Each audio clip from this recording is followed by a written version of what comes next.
નમસ્કાર મિત્રો, આજનો નિબંધ છે આતંકવાદ. આતંકવાદ એક વૈશ્વિક સમસ્યા, ટેરરિઝમ વિશ્વ સમક્ષ એક સૌથી મોટી સમસ્યા એટલે આતંકવાદ. આ નિબંધ આપણને ધોરણ 10 એટલે કે એસએસસી, એચએસસી બોર્ડ તથા ટેટની એક્ઝામ માટે પણ ખૂબ ઉપયોગી છે. તથા હવે તો ક્લાસ 3 માં પણ ગુજરાતીનું આખું પેપર લખવાનું છે આપણે, અને એ વર્દી હવે આવવાની છે. તો એ માટે પણ આ નિબંધ, આ યુટ્યુબ ચેનલમાં જેટલા પણ નિબંધ છે આપણી, એ બધા જ નિબંધો અને વ્યાકરણ આપને ખૂબ ઉપયોગી લાગશે. તો ચેનલ સબસ્ક્રાઇબ ન કરી હોય તો સબસ્ક્રાઇબ કરી લો, અને આ વિડીયો બધા લિંક સેવ રાખો ને વારંવાર એને સાંભળો. તમે ડ્રાઈવ કરતા હોય કાર કે ગાડી, અથવા ઘરમાં રસોઈ કરતા હોય ત્યારે પણ એને સાંભળી શકાય છે. એટલે સમયનો સદુપયોગ કરો અને આ નિબંધો સાંભળી અને વ્યવસ્થિત રીતે પરીક્ષામાં લખાય તો જ ખૂબ સારા માર્ક્સ આવશે. નહીતર આ ટેટની એક્ઝામમાં એવું પણ જોવા મળ્યું છે કે વિષય શિક્ષકના જે તે વિષયમાં બહુ સારા માર્ક્સ છે, 100 માંથી 80 માર્ક્સ, 85 માર્ક્સ, પણ ગુજરાતીના પેપરમાં 100 માંથી 50 માર્ક, 55 માર્ક્સ, 45 માર્ક્સ એવા માર્ક્સ આવે, જેને કારણે જે સ્કોર છે સ્કોર ન થઈ શક્યો. અને જેનો ગુજરાતીમાં સ્કોર સારો થયો છે એ જ વિદ્યાર્થીઓ સારા માર્ક્સ મેળવી શક્યા છે. તો આ બધા માટે એક રેડ સિગ્નલ સમાન છે.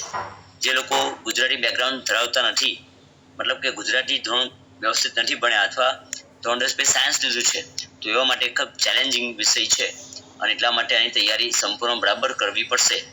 જો આમાં તમે થોડીક ઢીલ મૂકી તો સ્કોર થવામાં ખૂબ મુસીબત થશે, કારણ કે જોડણી પણ ધ્યાનમાં લેવામાં આવશે, તમારી ભાષા શુદ્ધિને પણ ધ્યાનમાં લેવામાં આવશે. તમે ગપ્પા મારશો પોતાના સબ્જેક્ટ ઉપર ના, ખાલી વિષય ઉપરના, તો એ ગપ્પાના કોઈ માર્ક્સ નથી, માય ડિયર ફ્રેન્ડ. આ નિબંધ તમે જોશો ત્યારે ખ્યાલ આવશે કે વાસ્તવમાં નિબંધમાં શું હોવું જોઈએ તો માર્ક્સ મળવાપાત્ર થાય. તો આ નિબંધ આપના માટે ખૂબ ઉપયોગી છે. આના પરથી નિબંધ લખવાનું પણ તમે શીખી શકો છો કે નિબંધ કેવી રીતે લખાય, કેવી રીતે આઉટલાઈન તૈયાર થાય. તો શરૂ કરીએ આજનો નિબંધ. આતંકવાદ એક વૈશ્વિક સમસ્યા. આતંકવાદ એક વૈશ્વિક સમસ્યા છે. આતંકવાદની સમસ્યા કોઈ એક પ્રદેશ કે દેશ પૂરતી મર્યાદિત રહી નથી, પણ વિશ્વના મોટાભાગના દેશોમાં આ સમસ્યા જોવા મળે છે. રાષ્ટ્રના વિકાસ માટે અવરોધક અને રાષ્ટ્રની શાંતિ, અમન અને આબાદીને વેરણ-છેરણ કરવાના વાહિયાત ઈરાદાથી આચરવામાં આવતી હિંસાત્મક પ્રવૃત્તિ છે. આજે વિશ્વ સમક્ષ ઘણી બધી સમસ્યાઓ પ્રવર્તે છે. ગરીબી, બેરોજગારી, વસ્તી વધારો, પર્યાવરણ પ્રદૂષણ, ગ્લોબલ વોર્મિંગ, ભ્રષ્ટાચાર, આતંકવાદ વગેરે. આ આતંકવાદ એ માનવ ધર્મ વિરોધી હિંસાત્મક કૃત્ય છે. આપણને પ્રશ્ન થાય કે આતંકવાદ કોને કહેવાય, કોણ કરે અને શા માટે કરવામાં આવે છે? તો તેના આ બધા જવાબો આપને નિબંધમાં મળશે. આતંકવાદ એટલે બળજબરી, ધાકધમકી, હિંસા કે ત્રાસનો વ્યવસ્થિત રીતે આશ્રય લઈને મુખ્યત્વે રાજકીય કે ધાર્મિક હેતુ સિદ્ધ કરવા કોઈ વ્યક્તિ કે જૂથ પ્રયત્ન કરે તો તે આતંકવાદ કહેવાય. આતંકવાદ માટે અંગ્રેજી પર્યાય છે ટેરરિઝમ. ટેરર એટલે આતંક અને ઇઝમ એટલે વાદ. ઓક્સફર્ડ ડિક્શનરી પ્રમાણે terrorism is the use of violent action in order to achieve political aims or to force a government to act. Encyclopedia Britannica એટલે કે બ્રિટાનિકા વિશ્વકોશ પ્રમાણે terrorism the calculated use of violence to create a general climate of fear in a population and thereby to bring about a particular political objectives. પોતાના રાજકીય હેતુઓ સિદ્ધ કરવા માટે આચરવામાં આવતી એક હિંસાત્મક પ્રવૃત્તિ છે. આતંકવાદ એક કેટલાક ગાંઠિયા લોકો દ્વારા સંગઠિત, આયોજિત તથા જાણી જોઈને કરવામાં આવતું હિંસાત્મક કૃત્ય છે, જેનો હેતુ વર્તમાન શાસન વ્યવસ્થાને ઉખાડીને ફેંકી દેવાનો છે. આ પ્રવૃત્તિ સદાને માટે ગેરકાનૂની, અમાનવીય તથા લોકતંત્ર એટલે લોકશાહી વિરોધી છે. આ ઉપરાંત સામાજિક ધાર્મિક વૈમનસ્ય ઊભું કરવા, વિકાસના દ્વાર બંધ કરવા, કોઈ રાષ્ટ્રને મહાસત્તા બનતી અટકાવવા કે કોઈ પણ પ્રકારનો બદલો લેવા માટે કેટલાક માનવ સમૂહો ત્રાસવાદ ફેલાવે છે. આતંકવાદીઓ કેટલીક હિંસાત્મક પ્રવૃત્તિઓ કરીને આતંકવાદનો ફેલાવો કરે છે. આત્મઘાતી હુમલા કરવા, માનવ બોમ્બ બનવું, અપહરણ કરવું, વિમાન હાઈજેક કરવા, અંધાધૂંધ ગોળીબાર કરવો, લોકોની હત્યા કરવી, નેતાની હત્યા કરવી, માદક દ્રવ્યો તથા હથિયારોની હેરાફેરી કરવી, સુરંગ બનાવવી, વિધાનસભા, પાર્લામેન્ટ, અણુમથકો, બંધો, પુલો, રેલવે સ્ટેશન, મંદિરો, મસ્જિદ, ચર્ચ બસ કે ટ્રેનમાં બોમ્બ બ્લાસ્ટ કરવા, આગ લગાડવી જેવી પ્રવૃત્તિઓ કરી આતંકવાદ ફેલાવવામાં આવે છે. काश मोहब्बत का रंग तुझे भी छू पाता, काश मोहब्बत का रंग तुझे भी छू पाता, काश तू जन्नत और दोजख का फर्क कर पाता, बारूद बिछाकर मौत का तमाशा देखने वाले, बारूद बिछाकर मौत का तमाशा देखने वाले, काश तू जिंदगी की अहमियत समझ पाता. પંછી નામના કવિએ એક બહુ સરસ કવિતા આપી છે. આજે સમગ્ર વિશ્વમાં આતંકવાદી પ્રવૃત્તિઓ ચાલી રહી છે, જેનો ભોગ સમગ્ર વિશ્વ બની રહ્યું છે, જેનો પુરાવો અમેરિકાના વર્લ્ડ ટ્રેડ સેન્ટર પર કરવામાં આવેલો હુમલો છે. 2001માં હુમલો કરવામાં આવેલો. આ સિવાય ભારતની વાત કરીએ તો ગુજરાત રાજ્યના ગાંધીનગરમાં આવેલા અક્ષરધામ મંદિરમાં થયેલો હુમલો, દિલ્હીના સંસદ ભવનમાં થયેલો હુમલો, મુંબઈની તાજ હોટેલમાં થયેલો હુમલો તથા મુંબઈ, અમદાવાદ, જયપુર તથા હૈદરાબાદ જેવા શહેરોમાં થયેલા શ્રેણીબંધ બોમ્બ બ્લાસ્ટ આના ઉદાહરણો છે. વર્લ્ડ ટ્રેડ સેન્ટર જે અમેરિકામાં આવેલું છે અને ત્યાં 2001માં જે હુમલો થયેલો અને આ બે ટાવરને તોડી પાડવામાં આવેલા, તો એની આ તસવીર છે. એવા બીજા કેટલાક હુમલા જે ભારતમાં થયા છે, જેના ફોટોગ્રાફ્સ પણ અહીં આપને જોવા મળે છે. આના ઉપર મૂવી પણ બની ચૂક્યા છે, જે આપે જોયા હશે. આતંકવાદને ત્રાસવાદ પણ કહે છે, જો કે આતંકવાદ અને બળવાખોરી વચ્ચે પાતળી ભેદરેખા છે. બળવાખોરી અને આતંકવાદ બે અલગ વસ્તુ છે. બંને હિંસાત્મક પ્રવૃત્તિ છે, પણ બંને ડિફરન્ટ છે, અલગ છે. આતંકવાદી પ્રવૃત્તિ રાષ્ટ્રની સીમાને ઓળંગીને આંતરરાષ્ટ્રીય ફલક પર ચાલતી પ્રવૃત્તિ છે, જ્યારે બળવાખોરી રાષ્ટ્રીય ફલક પર ચાલતી પ્રવૃત્તિ છે અને તે પોતાની સરકાર વિરુદ્ધ હોય છે. બળવાખોરી પ્રવૃત્તિ સરકારની વિરુદ્ધ હોય છે, જે તે દેશમાં અને જે અમુક દેશના અમુક ભાગમાં પૂરતી મર્યાદિત હોય છે. એ આંતરરાષ્ટ્રીય ફલક હોતું નથી. બળવાખોરોને સ્થાનિક લોકોનો સહકાર મળે અને ન પણ મળે. આમ જોઈએ તો બળવાખોરીએ આતંકવાદનું નાનું અને સ્થાનિક સ્વરૂપ ગણી શકાય. આમ જોઈએ તો બળવાખોરી જે સ્વરૂપ છે એ આતંકવાદનું નાનું કે સ્થાનિક લેવલ પર કરવામાં આવતું એક નાનું સ્વરૂપ કહેવાય, લઘુ આવૃત્તિ છે એમ કહી શકાય બળવાખોરી. પણ એ પોતાના જે શાસન તંત્ર છે એના વિરોધી હોય છે, લોકશાહી વિરોધી હોય છે અને પોતાની માંગ સંતોષવા માટે આ બધી પ્રવૃત્તિઓ, હિંસાત્મક પ્રવૃત્તિઓ જે તે રાજ્ય પૂરતી થતી હોય છે. ભારતના ઉત્તર પૂર્વના રાજ્યમાં થતી બળવાખોરી એક સ્થાયી સમસ્યા બની ગઈ છે. જૂની બળવાખોરી હોય તો તે નાગાલેન્ડ રાજ્યમાં થતી બળવાખોરી છે. શરૂઆતમાં અલગ નાગાલેન્ડ રાજ્યની માંગણી કરવા માટે બળવો કરવામાં આવ્યો હતો. ત્યારબાદ બૃહદ નાગાલેન્ડની માંગ સાથે NSCN જેવા સંગઠનો બળવાખોરી પ્રવૃત્તિ કરી રહ્યા છે. અસમ રાજ્યમાં ઉલ્ફા એટલે કે United liberation front of Assam, UMF, NDFB, BLTF જેવા સંગઠનો સક્રિય છે. ઉલ્ફા એમાંનું ખૂબ સક્રિય સંગઠન છે. આ ઉપરાંત ત્રિપુરામાં NLTF, ATTF, TUJS, તો મણિપુરમાં કુકી નેશનલ ફ્રન્ટ અને કુકી નેશનલ આર્મી જેવા સંગઠનો બળવાખોરી પ્રવૃત્તિ કરી રહ્યા છે. નક્સલિઝમ, જેના ઉપર હમણાં મૂવી પણ બન્યું છે, બસ્તર. જો આપણે જોયું હોય તો નક્સલવાદી જે પ્રવૃત્તિ થઈ રહી છે બસ્તર જિલ્લામાં, તો એના ઉપર આ મૂવી બન્યું છે હમણાં. આ ઉપરાંત નક્સલવાદી પણ મુખ્ય છે. માઓ ત્સે-તુંગના નેતૃત્વ નીચે ચીનની ક્રાંતિથી પ્રેરણા લઈ કેટલાક નક્સલવાદીઓએ આ બળવાખોરી હાથ ધરી છે. આ નામ યાદ રાખજો, માઓ ત્સે-તુંગ, જે ચીનના એક નેતા છે અને એની ચીનની ક્રાંતિમાંથી પ્રેરણા લઈને આ પ્રવૃત્તિ આપણે ત્યાં થઈ હતી. આ ઉગ્રવાદી વિચારધારાને નક્સલવાદ એટલા માટે કહેવામાં આવે છે કારણ કે એનો ઉદ્ભવ ઈસવીસન 1967માં પશ્ચિમ બંગાળના નક્સલબારી ગામથી થયો હતો. નક્સલબારી એટલા માટે નક્સલવાદ કહેવામાં આવે છે. બળવાખોરી પ્રવૃત્તિઓ ત્યારબાદ ઓરિસ્સા, આંધ્રપ્રદેશ, કેરળ, ત્રિપુરા, છત્તીસગઢ, ઝારખંડ, મધ્યપ્રદેશ સુધી ફેલાયેલ છે.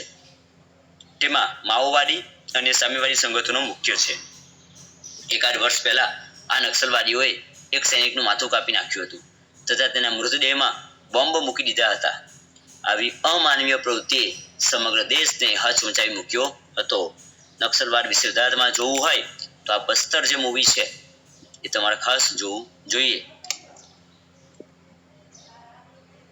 આને કેટલાક ફોટોગ્રાફ્સ છે જે બીજાપુર જિલ્લો છે, જે બીજાપુરની અંદર જે નક્સલવાદી એટેક થયેલો 2021માં જેના સૈનિકોને મારી નાખેલા આવેલા એનો આ ફોટોગ્રાફ્સ છે.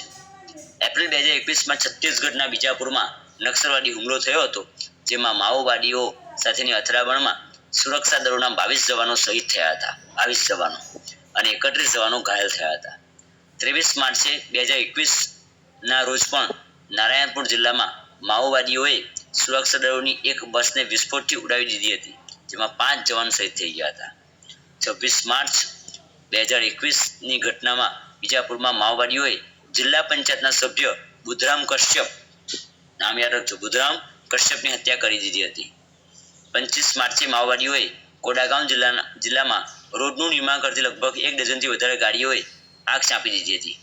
4 માર્ચે 2021ના રોજ પણ CRPFની 22મી બટાલિયનના મુખ્ય આરક્ષક લક્ષ્મીકાંત દ્વિવેદી દંતેવાડાના ફુરનારમાં કથિત માઓવાદીઓ દ્વારા ગોઠવવામાં આવેલા એક વિસ્ફોટકમાં માર્યા ગયા હતા. અને માર્ચ એપ્રિલ 2021માં તો ઘણા બધા નક્સલવાદી હુમલા થયા હતા.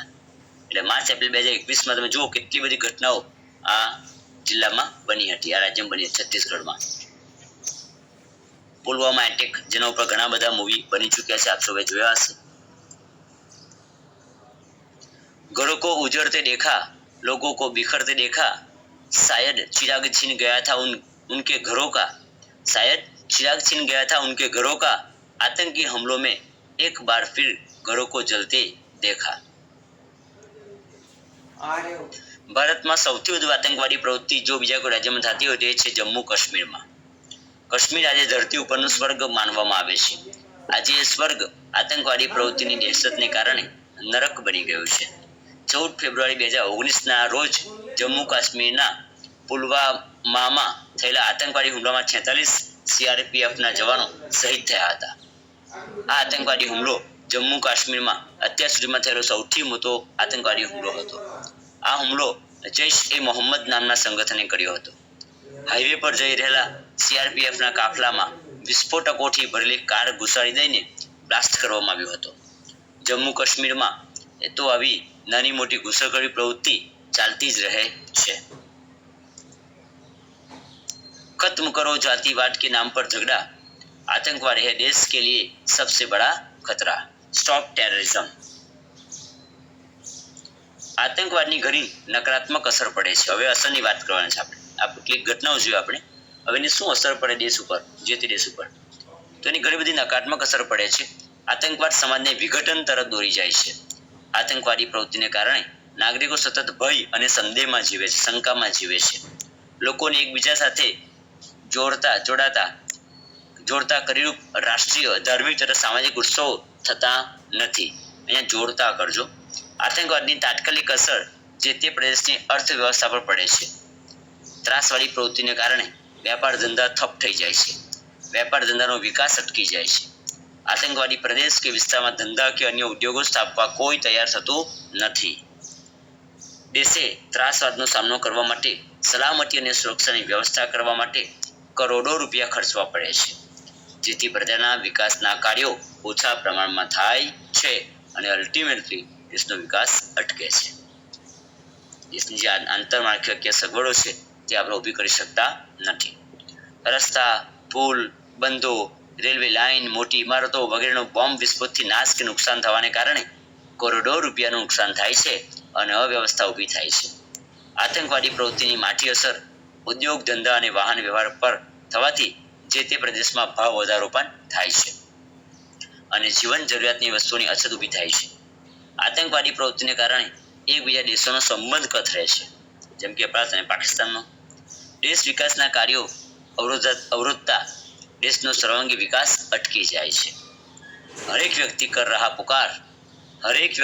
રહા પુકાર, સબ મિલકર કરો આતંકવાદ પર વાર. Stop terrorism. આતંકવાદને અટકાવવાના ઉપાયો શું છે? રાષ્ટ્રભક્તિ અને નાગરિક શક્તિની એકતા, પ્રબળ રાષ્ટ્રવાદ, સ્વદેશ અભિમાન, કર્તવ્ય પરાયણતા, સામૂહિક અને વૈયક્તિક જાગૃતિ, તકેદારી, વફાદારી તથા પ્રશિક્ષણ એ આતંકવાદ સામેના સંઘર્ષના અત્યંત અસરકારક હથિયારો છે. આતંકવાદ સામે જનજાગૃતિ લાવવા આતંકવાદ વિરોધી દિનની ઉજવણી કરવામાં આવે છે. અહીંયા ચૂંટણી જાગ સુધારજો, આતંક કરજો. આતંકવાદ સામે લડાઈ એ જનહિતનું યોગદાન છે. સરકાર સુરક્ષા પૂરી પાડી શકે છે, પણ તેની સફળતા નાગરિકોની જાગૃતિ તથા તકેદારી ઉપર નિર્ભર છે. પ્રત્યેક જગ્યાએ પોલીસ કે સૈનિકોનો પહેરો ગોઠવવો અશક્ય છે. એટલે પ્રત્યેક નાગરિક સમુદાય પોતાના ઘર, ફળિયા, ગામ કે શહેરનો પહેરેદાર બને તે જરૂરી છે. વિદેશી નાગરિકોની ઘૂસણખોરી, માદક દ્રવ્યોની હેરાફેરી, ઘાતક શસ્ત્રોનો વેપાર વગેરે જેવી પ્રવૃત્તિની સામે નાગરિકોએ જાગૃત રહીને ચાંપતી નજર રાખવી જરૂરી છે. પોલીસ કર્મી તથા સૈનિકોને પ્રજા સાથ આપે તો ઘણા કામમાં સારા પરિણામો મળી શકે છે. જો જાહેર સ્થળ પર શંકાસ્પદ વસ્તુ કે વ્યક્તિ નજરે પડે તો તેનાથી ચેતવું જોઈએ તથા પોલીસને જાણ કરવી જોઈએ. લોભ લાલચથી ચેતવું અને બચવું જોઈએ. આ બધા ઉપાયો ઉપરાંત માનવતાની મહેક ફેલાવવી, માનવ પ્રેમ દર્શાવવો, વતન પ્રેમ, રાષ્ટ્ર પ્રેમ અને વિશ્વ પ્રેમનું વાતાવરણ સર્જવું એ આતંકવાદ સામે ટકવાનું મોટું પ્રેરક બળ છે. ભારત સરકાર દ્વારા દર વર્ષે 21મી મે ને આતંકવાદ વિરોધી દિવસ તરીકે ઉજવવામાં આવે છે. ભારતમાં આ દિવસ ઉજવવા પાછળનો ઉદ્દેશ્ય સામાન્ય લોકોની વેદનાને ઉજાગર કરી આતંકવાદ કેવી રીતે રાષ્ટ્રીય હિત માટે પ્રતિકૂળ છે તે જણાવવાનો છે. આ સાથે યુવાનોને આતંકવાદ અને હિંસાના માર્ગથી દૂર કરવાનો પણ છે. World anti terrorism day. આપણે સૌ ભારતના નાગરિકોએ અને ખાસ કરીને શાળા અને કોલેજના વિદ્યાર્થીઓએ એક પ્રતિજ્ઞા લેવી જોઈએ કે કઈ પ્રતિજ્ઞા? આ પ્રતિજ્ઞા છે. અને સ્કૂલ અને કોલેજીસે પણ આ વિદ્યાર્થીઓને પ્રતિજ્ઞા લેવડાવવી જોઈએ. તમે એનો ફોટોગ્રાફ્સ લઈ લેજો. અમે ભારતના લોકો અમારા દેશની અહિંસા અને સહિષ્ણુતાની પરંપરામાં દ્રઢ વિશ્વાસ ધરાવીએ છીએ. આથી અમે અમારી શક્તિ અને હિંમતથી તમામ પ્રકારના આતંકવાદ અને હિંસાનો વિરોધ કરવાની પ્રતિજ્ઞા કરીએ છીએ. અમે તમામ સાથી મનુષ્યો વચ્ચે શાંતિ, સામાજિક સંવાદિતા અને સમજણને જાળવી રાખવા, તેને પ્રોત્સાહન આપવા અને માનવ જીવન અને મૂલ્યોને જોખમમાં મૂકતી તમામ વિઘટનકારી શક્તિઓ સામે લડવાની પ્રતિજ્ઞા કરીએ છીએ. અંતમાં આતંકવાદ એક માનવ વિરોધી હિંસાત્મક કૃત્ય છે. માનવ વિરોધી કે માનવતા વિરોધી હિંસાત્મક કૃત્ય છે. તેને નાથવા સમગ્ર વિશ્વ એક થાય એ જ સમયનો તકાજો છે. हर धरतीवासी का यही सपना, हर धरतीवासी का यही सपना, आतंकवाद मुक्त बने विश्व अपना. जय हिंद, जय भारत. આ ચેનલ સબસ્ક્રાઇબ ન કરી હોય તો સબસ્ક્રાઇબ કરી લેજો. આ બધા જ નિબંધો આપને મળશે. ક્લાસ 3 ના વિદ્યાર્થીઓ ખાસ ધ્યાન આપે.